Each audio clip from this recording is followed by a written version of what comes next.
According to a recent democracy report, trust and participation to elections around the world are falling, and Europe is no exception. Poland's Prime Minister has called for European funding for relief efforts following floods in Central Europe. Trying to balance politics, geography and gender, Ursula von der Leyen revealed her next team of European commissioners and their portfolios. Riot police were deployed as tensions between Ceuta and Morocco continued for the third night in a row. Russia's defense ministry said on Tuesday that it has regained control of a village in its Kursk region.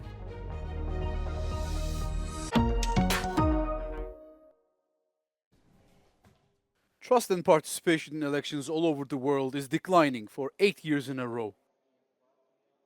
Something that is also happening in Europe, as the Global State of Democracy report states. For Europe, polarization in politics is one of the issues, says Sam van der Staak, the director of International Ideas Euro program. It's countries that have been in the news, but also a lot of countries that as an outsider you wouldn't suspect. Countries like Greece and Bulgaria and Spain and Portugal and the Netherlands and outside the EU, the United Kingdom.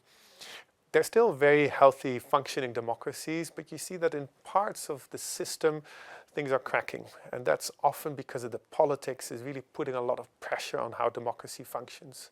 There's more polarization, there's more pressure from political parties to say things need to change, and of course there's a lot of citizens that are dissatisfied by the way that democracy is delivering on their everyday concerns. But not everything is bad news in Europe. For van der Staak, the improvement in Central and Eastern European countries is closing the divide between old, established democracies and newer ones, helping Europe come together.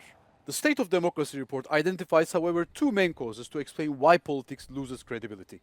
We've seen it in countries like France, Spain, the Netherlands, Bulgaria, all across Europe. There's been votes for the extremes that after the election stay out of power, and people then wonder why go and vote at all. There's also the pressure from outside. So we see that there's forces such as Russia, but also other authoritarian powers that try to abuse this weakness that we're seeing to stir even more dissatisfaction. So there's a pressure from outside through disinformation, through cyber attacks on the elections, through foreign funding. For van der Staak, elections worldwide are a source of concern, with 10% lower participation than 15 years ago, and with 20% of recent years' elections where the losing candidate does not accept the outcome.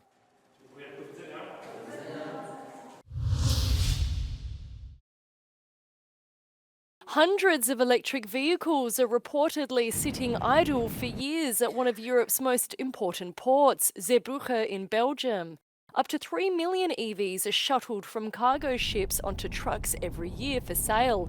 But a glut in Chinese overproduction and sluggish European consumer demand has put the green technology firmly in park. Juste après la crise du Covid, donc à partir de 2022, on a commencé vraiment à voir une augmentation sensible des volumes pour les voitures électriques. Mais les voitures purement électriques, ça vient de Chine parce qu'ils ont là la technologie, ils ont les matières premières et donc fatalement la plupart des constructeurs européens également produisent leurs voitures électriques en Chine. European EV registrations pale in comparison to gas-powered vehicles, representing only 13.5% in July. And while there is interest in driving green, the EU has pumped the brakes on importing China-made EVs by imposing a series of strict tariffs. Only time will tell which route Europeans decide to take. It's been a big day for German opposition party, the Christian Democrats. Firstly, CDU politician Ursula von der Leyen unveiled her new EU Commission cabinet on Tuesday. Both the CDU and Germany can celebrate having a woman in the top EU role for the second time. Additionally, Friedrich Merz was confirmed as the CDU Chancellor candidate ahead of next year's German federal elections. With tensions between Germany and Austria rising after the German government reintroduced spot checks at all of its land borders starting from this week, Austria has already put its foot down and said it wouldn't accept any migrants that were turned away at the German border. However, with Magnus Brunner being nominated for the top migrant commission job in the EU, it seems likely that Austria may use this to defend its tough stance on migration. Liv Stroud in Berlin for Euronews. Polish Prime Minister Donald Tusk says more than €1 billion of funding will be needed for relief efforts following widespread flooding in Poland. Tusk's call for European aid follows days of heavy rainfall across swathes of Central Europe, which has caused severe flooding in Poland, the Czech Republic, Slovakia, Romania and Austria. Dwa systemy pomocy europejskiej, jeśli chodzi o sytuację powodziową. Pierwszy nie jest związany z pieniędzmi, które do nas trafią, tylko z możliwościami Europy, jeśli chodzi o pomoc w sprzęcie, w ludziach, w technologiach i to jest ten mechanizm ochrony cywilnej. At least 18 people have been killed in the floods so far, and evacuations have taken place in Poland, the Czech Republic and Austria. An emergency shelter has been set up in the Tillin exhibition hall in Austria, while more than 5,000 troops have been deployed to southern Poland to help fortify sandbanks along the Nysa-Klodzka river. Flood alert levels remain high in the Czech Republic, although meteorologists expect water levels in southern Bohemian rivers to reduce throughout the day. Slovakia's interior minister says the flood situation there is improving, but attention must now be turned to aftermath relief efforts. Meanwhile, President of the European Commission, Ursula von der Leyen, has called for the solidarity of all of Europe to provide as much support as possible to the countries affected by flooding.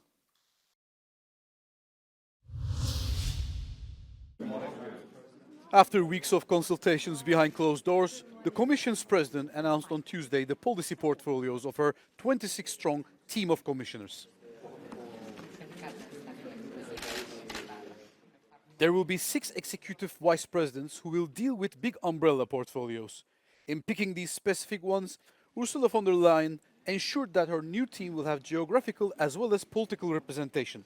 2 from Socialists, Spain and Romania, 1 from EPP, Finland, 1 from ECR, Italy, and 2 from Liberals, France and Estonia. 6 executive vice presidents, 4 women, 2 men. If you look at the geographical balance, 3 are from member states that joined before the fall of the Iron Curtain. 3 are from member states that joined after Europe was reunited. From the Baltics, the Nordics, and Eastern Europe. We have ministers and prime ministers, very different backgrounds, with one common goal, and that is to make Europe stronger. One of the names that are more controversial is Raffaele Fitto from Meloni's hard-right party, who has been nominated to be executive vice president for cohesion and reforms. The 22 commissioners from the other member states complete the team. There are some new portfolios such as energy and housing, Mediterranean and defense. Last time, the topic of global warming was absolutely top. And this was the reason why I started the European Green Deal. The dominance of this topic is still there, but this time, for example, the topic of security triggered by the Russian war in Ukraine, but also the topic of competitiveness has a much broader, much more impact on the composition and the design of the political guidelines, and then, of course, the organization of the college. It was also a surprise that the hardliner Austrian Commissioner Magnus Brunner will be the Commissioner for Internal Affairs and Migration. The Hungarian Commissioner Oliver Varhelyi got the weak portfolio for health and animal welfare. I have already carried out for the Commission. Ursula von der Leyen's first goal was to have gender balance in her new team. But the best she could do was the 40-60 ratio. She gave, however, 4 of the executive vice president positions to women. One of them is Romania, which retracted its original candidate after von der Leyen lobbied for that. After the first relief, now comes the hard part of the commissioners. The new commission is expected to be in place at the least the 1st of December.